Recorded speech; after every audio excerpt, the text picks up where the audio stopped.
Hello, my friends. My name is Adam, and this is the Leverton Review, where I am on a mission to become the most prolific reviewer of all time, and then I get myself into kind of weird side quests, like, for example, watching all of Marvel's content. So, all of that, those reviews are called Marvel Mayhem. Welcome to Marvel Mayhem. Today we're talking about a film called Generation X, which was a TV show, a made for TV movie that they produced because they wanted to create a sort of X-Men live action franchise. And so I think technically this is the first live action X-Men movie, but you're going to find it hard to find it. But if you know where to look, it's available. So what I'm going to do is I made some notes when I was watching the film, and I'm going to share them with you, and I'm going to expand on some things. So, first of all, it does feel really low budget and made for television, which makes sense because it's a made for television project. The tone and acting are very awkward and inconsistent. There's a scene where the character of Storm is in an operating room in the beginning, and it's just poorly presented and poorly acted. And this is going to be a really weird thing to criticize, but I watched this film and I also watched Captain America, the 1990 one, at the same time. And one thing that the Captain America movie did really well is that the set design was full of details which made the made the world feel really lived in and authentic. And here we have a series which is actually supposed to be set in the 90s. So that's why there's like posters and stuff, but it's so sort of inconsistent that it's hard to know initially when this is supposed to be set because one of the main characters, his family drives a sort of vintage truck, which obviously people in the 90s had vintage trucks like they have vintage trucks now. But when that's the first thing that you see in a movie or a show, you kind of assume that that's the kind of time period that the movie is set in. And also, it's really odd, but I think they filmed this. I don't know where they filmed it. Well, they did use one location that's reused in the X-Men franchise later, which I'll talk about that later. Um, but anyway, they literally painted the grass to make it greener so it would look better on television, which is really, really wild.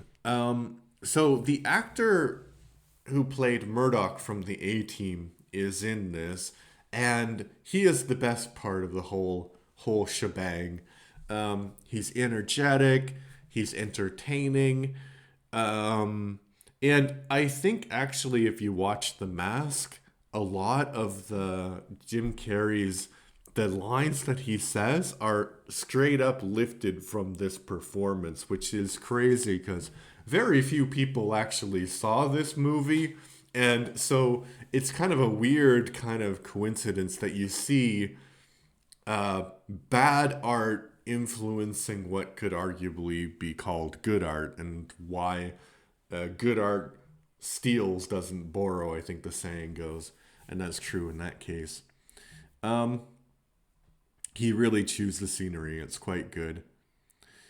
Here is the information about the plot. There is a mutant villain who can implant thoughts into people's minds. Actually, he's not a mutant. He has developed technology that can implant thoughts in people's minds, and then he he gets these powers, and it's kind of dangerous for the real world. Um, so the film focuses on mutant students and school life rather than in later X-Men films, which is quite good because these are supposed to be students.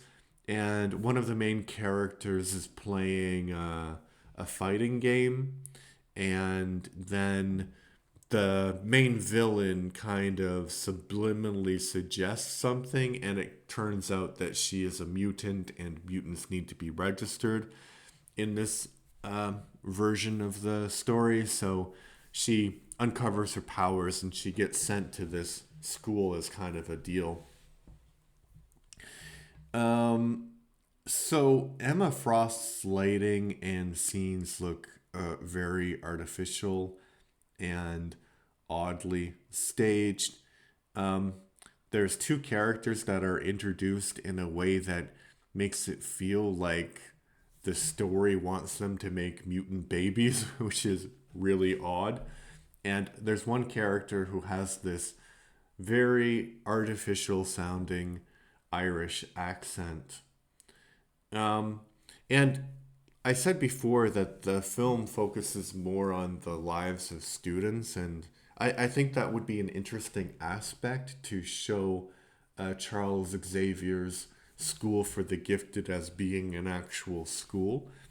Um, pretty pretty interesting. Um, there's some action scenes, especially the one at the carnival, which are entertaining, and the mutants' use of their powers during fights is enjoyable. Um, but then there are other complaints that I have, especially about the writing and the storytelling.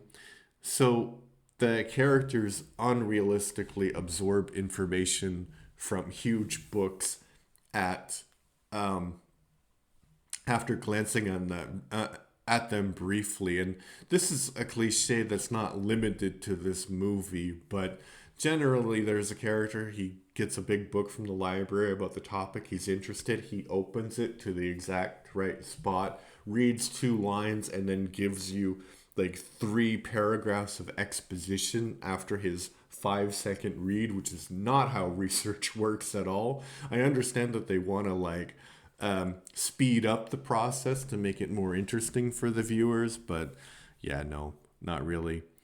Um, so then there are some hacking scenes which rely again on these unrealistic hacking cliches. Um, the villain's motivations are kind of unclear, even though I'm going to call him Murdoch, although that's not the villain's name. He does a great job, the actor, but like, why does he want to get these people? It's not really understood. And so the they do this thing in Marvel films where they have smart characters are physicists, and then because they're smart they can do anything. So this physicist has created a mind control device, and that's not how physics work, you know. A physicist wouldn't be able to create a mind control device. He might understand how it works in at an atomic level, but he wouldn't understand how the brain works enough to be able to create this device. Um, so this was inte- excuse me, intended to be a potential launch pad for more Generation X content. And Generation X was kind of like X-Men, but for teenagers, which is weird because X-Men, I think, originally was designed for teenagers. But in the 90s and the late 80s, it kind of felt a little bit old fashioned at the time. So they created this X-Men Generation X thing. And like with a few other movies I've talked about in the past on this channel, like The Trial of the Incredible Hulk or The Death of the Incredible Hulk. Actually, I haven't watched that one. But this is a backdoor pilot. So they released this film and on television, and they wanted to gauge how interested people would be in watching a series based on Generation X, and it turns out that they weren't because it was a bit of a failure. And it had a really high budget for a TV production, but it doesn't really reflect that as I've mentioned before. There were a few controversies because Jubilee's character was changed from Asian to white. I don't think it makes that much difference because her ethnic background is not really discussed at all. And I'm not really familiar enough with the character to tell you if that's a really important aspect of it.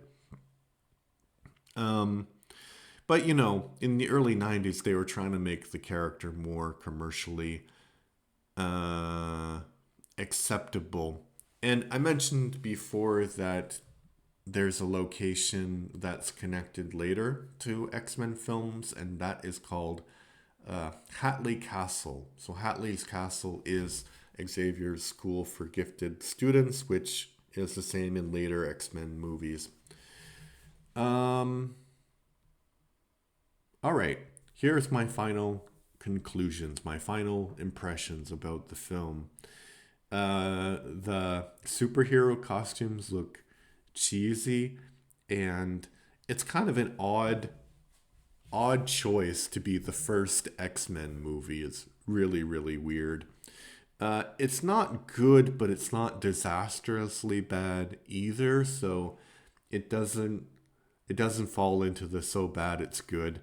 The acting improves after the first scene, which is good, and the actor who played Murdoch and who plays the villain is the standout.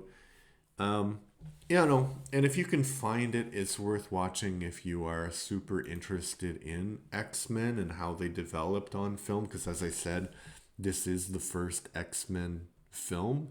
It's kind of like watching the 1977 Captain America film, although that film is horrible. I wouldn't recommend that on my worst enemy. This film is tolerable, let's say. A tolerable, like, 6 out of 10, maybe 5 out of 10. All right. What do you think about this movie? Have you seen Generation X? If you have, leave your thoughts in the comment section. If you haven't, leave your thoughts in the comment section.